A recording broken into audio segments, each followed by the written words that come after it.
Kenneth. How are Good you evening, doing? Sarah. Very nice to meet you. You too. We received a lot of questions from our curious followers about the life of a pilot and your career. And from what you've told me earlier, that you have 36 flying experience. So can you tell us maybe something that most people don't know about being a pilot? Yes, Sarah. An interesting fact about being a pilot is that pilots cannot eat the same meals. When we fly, the captain and the co-pilot order separate meals. This is a safety precaution. I've never known that before. Yeah, even when we're down route, for example, if we do a night stop somewhere and we go out to dinner in the evening together, we should also order separate meals there as well if we're signing on in the morning, you know. Mm-hmm. Yeah, and it does make sense. Also, tracking back, can you tell me what would inspired you to become a pilot? Was this a childhood dream, or did it occur to you later in life? For me, it was a childhood dream, but it is also in the blood. My grandfather was in the South African Air Force. My father was in the South African Air Force, and he left the Air Force. He joined South African Airways. He retired after 36 years of service. My brother and I were both in the South African Air Force. So when we left the Air Force, we both became airline pilots as well. Okay, so it does not feel like a job to you, because that's something you're very passionate about. Absolutely, yes. Okay, can you also tell me about your very first solo flight experience? How was that for you? Yes, I started my flight training on Saturday, the 4th of February 1989. A little over a month after that, it was 11th of March. You remember Tuesday, the specifics? Yes, 1989, like Yeah. it was yesterday. I went solo, and I remember that I was very excited and terrified at the same time. Yeah. I remember thinking that once I was airborne, I'd be on my own. The instructor that I always had sitting next to me wouldn't be there anymore. So I just took a deep breath. I said, rely on the training that you've received. And I taxied out, I took off, I flew a circuit, I came back, I landed, I taxied back in, got out the aircraft, and sighed a big sigh of relief, and it was a great accomplishment. Yes. Do you still remember that very first time, even now when you're on your job? Yes, I don't think you ever forget it. It's an amazing experience. Yeah. And how long did it take you to become comfortable in the air and just be stress free? It took a while because as I said, every single time you take off without the instructor next to you, you do realize that if something goes wrong, you're on your own. But again, it's like everything else in life. The more you do it, the easier it becomes. So. Okay. Where was your first destination with Gulf Air? The very first time I ever flew with Gulf Air as a hired pilot was when I did my base training, and that was done in Dammam. I really enjoyed that. It was, I think, 4 a.m. in the morning that we went and did the base training. But the first commercial flight that I ever operated for Gulf as an employed pilot was to Larnaca. Okay. This next question I'm very curious about. I want to know, what does a typical day look like for a pilot, like from start to end, if you could walk us through it? Yes, so we get rosters, monthly rosters, so we know exactly what we're doing, what time we're signing on for duty, and to what destination we'll be operating to.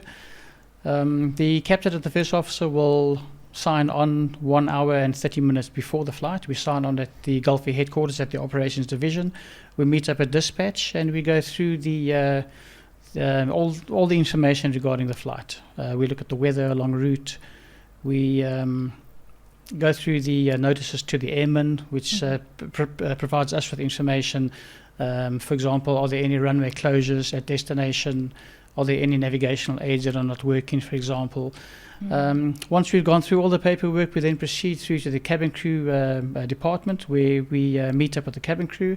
And after we've done our introductions, because obviously we get new cabin crew all the time, so maybe we haven't met them. But after we've done all the introductions, the captain will brief the entire crew. They're obviously interested in things like the flight time. Is there any turbulence expected, along the route? Is there anything that will affect their service at the back? From there, we proceed to the bus. We go through to the airport. We go through immigration together, through security. We get on board the aircraft and we start preparing the aircraft for our departure. Each of us has individual tasks to complete. And part of the captain's task, for example, is to do the external walk around and the pre-flight. He goes check the technical status of the aircraft. He checks all the documentation. The first officer is responsible for setting up the cockpit, programming all the flight management computers, etc. And once the cabin crew are finished with their preparation of the cabin and they've done their security checks, we can start boarding the passengers. In the meantime, the fueling is going on. They're loading the aircraft with cargo and luggage. And once all the doors are closed and etc., the passengers are on board, we can close up and we can depart from there. Now you make my office life work a lot easier because you have many steps you follow. Are they always the same steps, or does it change from day to day depending on? They are 99% of the time. It's always the same steps. Okay. Yes. Which also brings me to ask: if you're scheduled for a very long flight, how do you prepare mentally and physically for that?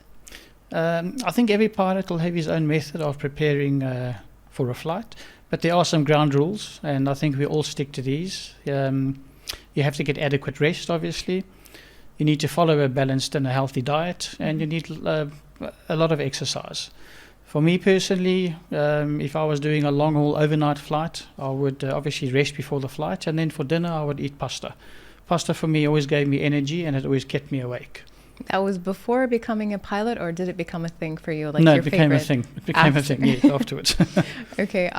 Also, I'm sure your job is very stressful and demanding. How do you handle unexpected situations mid-flight? I think experience plays a vital role in the outcome of an unexpected situation. Obviously, if you've seen something before, it's a lot easier to deal with it. But we obviously rely on our training. We work as a team. We communicate effectively with each other, and we use all available resources to sort out the unexpected situation. Okay, and do you have a favorite airport to land in?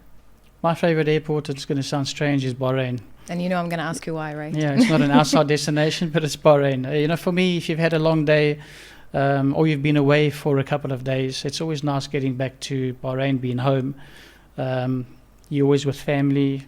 You have a home-cooked meal, and you sleep in your own bed that night, not a hotel bed. Yeah. And what is the most challenging thing about being a pilot? I've had some challenging moments throughout my career. One of the biggest challenges that I can remember after joining Gulf Air was when we used to operate to Kathmandu, and the first time I went there as a captain on my own, with the first officer. Kathmandu is a special airport. It requires special training. It has special procedures, and it's surrounded by high terrain. The weather is often more bad than good. There's always poor visibility there. There's always thunderstorms. So it was very challenging going in and out of Kathmandu. We don't operate there at the moment, but for me that is very challenging. I see. Also, what is the dynamic between you and the co-pilot? Like, how do you work together in the cockpit? We work as a team, obviously. As you know, Gulf is a multinational airline, so we all come from different backgrounds. We speak different languages, etc. But it's not only between myself and the co-pilot. It's between the flight deck and the cabin crew. So the entire crew together. We, as I said, we rely on our training. A high standard of training. We work together as a team, and we follow our standard operating procedures. That way, everybody does the same thing. Okay, and also there is this terminology of right seat, left seat. What does that mean? Well, on an aircraft or an aeroplane, the left seat is designated as the pilot in command seat, or the captain seat in this case, and the right-hand seat is the first officer or the co-pilot seat. Okay, and is it all the same for all aircrafts? No, strangely enough, on helicopters it's the other way around. The captain sits in the right-hand seat, and the first officer sits in the left-hand seat, or the co-pilot in the left-hand seat. So they need to always remember that and not get confused. Yeah. Okay, since we're getting to the technical side, can you tell us how high could an aircraft go, and what is the highest you've flown? Well, obviously it depends on from type to type, but a passenger aircraft, the highest flying passenger aircraft that I can recall is the Concorde. It's no longer flying at the moment, but that flew up to an altitude of 65,000 feet. Wow. That's literally double the height of what we fly at the moment, almost. Mm-hmm. I've flown up to an altitude of 45,000 feet. That is in a business jet. And with Gulf Air, I've flown at 41,000 feet on the Airbus A330 that we used to operate.